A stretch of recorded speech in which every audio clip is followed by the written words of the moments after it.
Neocolonialism is killing Africa.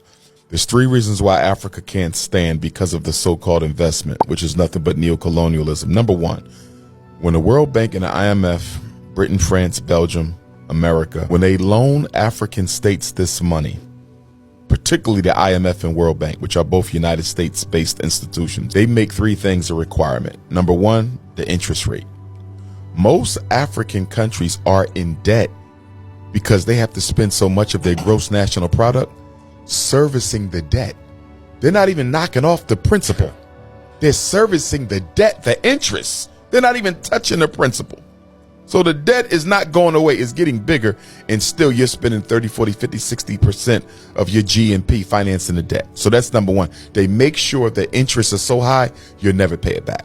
They give you the loan with the expressed intent of putting you into financial slavery, and we keep on taking the damn money. I'm going to come back to that in a sec.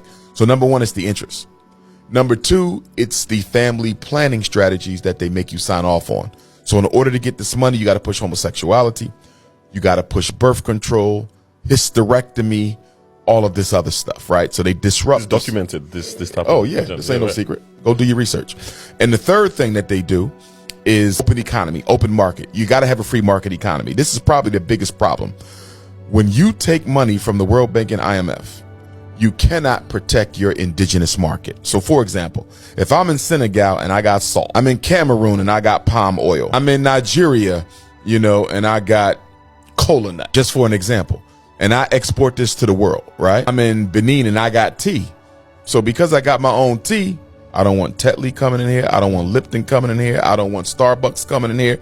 Because I got my all salt, I don't want no European salt companies coming in here. Because we got our own salt, we're going to protect this market to make sure we have some economy and make sure we can hire our own people. But the white man says you cannot do that. If I give you this loan, even though you got your own chicken market, guess what? You got to let the British chicken companies come in and sell their chicken. You got to let the French chicken companies come in. You got to let the American. Well, if they come in and sell, they're competing against me in my own country. They can produce the product faster. They can get it here quicker. And most of all, they can do what? Sell it cheaper. So you know what happens after about 5 years? What happens? My chicken market gets sabotaged by the competition. My salt market gets sabotaged by the competition. My tea market gets sabotaged by the competition. That's why you have African countries importing goods that they can grow.